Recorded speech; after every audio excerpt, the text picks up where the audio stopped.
Good afternoon, everybody. It's Miss A. I wasn't going to post a video, but the kids really asked me to. So I want to go over what we did yesterday and today with our STEM Fair project and reiterate what the homework is.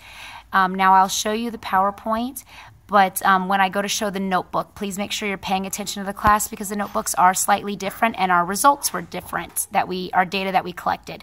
So we talked about data tables. Data tables is the design is up to the scientist. Observations are recorded in your STEM log, noting anything that happens during the investigation. And there are some examples of a data table. That's the skill, the process skill of collecting data and making graphs. Now we talked about making a graph. There are the requirements. Graphs have to have titles, labels on the x-axis, which is the one that lays down, or the horizontal axis, and the y-axis, which is the vertical axis, and you must have a key. So those are the requirements for the graph. And that is the process skill of making a graph. We have qualitative and quantitative data. Qualitative uses senses. Quantitative uses our tools to measure.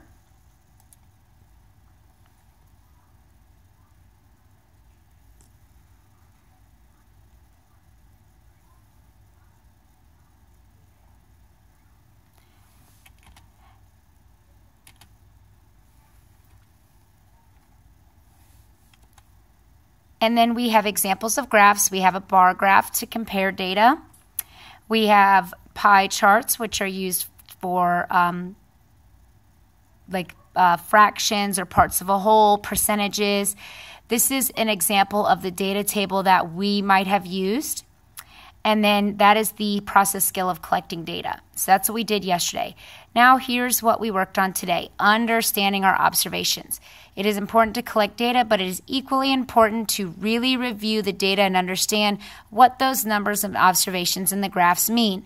To understand the data and the graphs, the scientists must try to make sense of their data by answering the questions. So the questions on there are specific to different types, but definitely we look for trends. That's one of those things. We look for trends. We look for things that may have happened within the data, and then we compare the data. Those are the things that we're putting in there. So there's a copy of our graph. Now we will actually put this information in. I'll go ahead and put the information in for each class, and then I'll put that up there on the video. That is the process skill of making a graph. So identifying patterns and trends, and this is part of their homework tonight. It is important to collect data, but it is equally as important to really review the data and understand what those numbers and observations and graphs mean. To understand their data and graphs, scientists try to make sense of their data by answering questions such as looking at the data table, what are trends and patterns I see? And then the other questions are really specific to a different type of test. But we're really looking for those trends and patterns, things that happen. Tonight they do have to do the subtraction for our data tables, and I'll show you what those look like. And they do need to write a conclusion. So what have they come up with for the results? So what does the results tell us? And where do we want to take this step further? So that is their homework for tonight. Now I'm going to get specific for each class. So this is Miss Angelo's homeroom, or my first science class. Here is the data that we got today. These two O's mean the weight or the mass actually got heavier after opening, but there were some observations that we made that might have made that happen. So these we actually had to reverse them, so the opening number is actually the top number and the beginning number is the second number.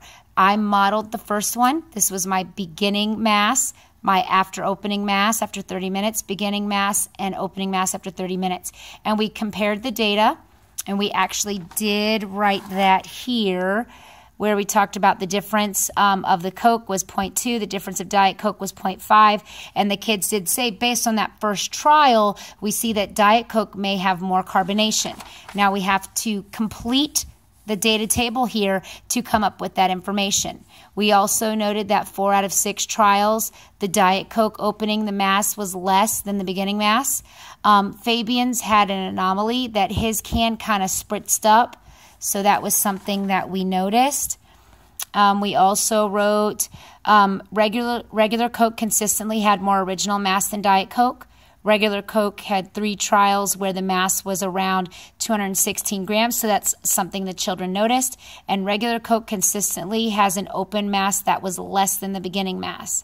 So we were able to get those just based on the numbers. Now the students need to figure out the differences and write a conclusion based on information. So this is the first science class, my morning science class. And here's the morning information.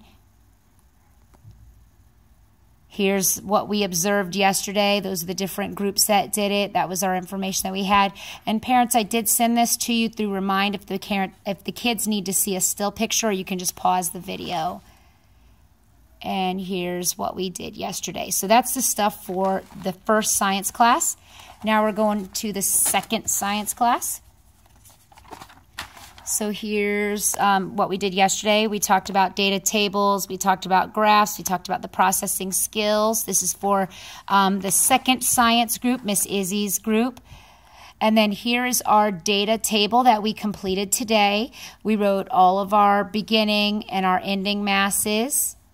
And then here are the qualitative observations the children made. We saw spritz or bubbles, liquid on a finger. We heard a noise upon opening. It has an aroma, and they felt something on their hand. That was for the first trial. So this is their information. Here's trends. Consistently, Coke's mass decreased after opening. Coke consistently has more mass than Diet Coke. Consistently, Diet Coke has decreased mass decrease with opening. Now we say consistently, and we talked about this because all of our trials showed this information, but we can't say always because we don't know if all cans of Coke will always be like that.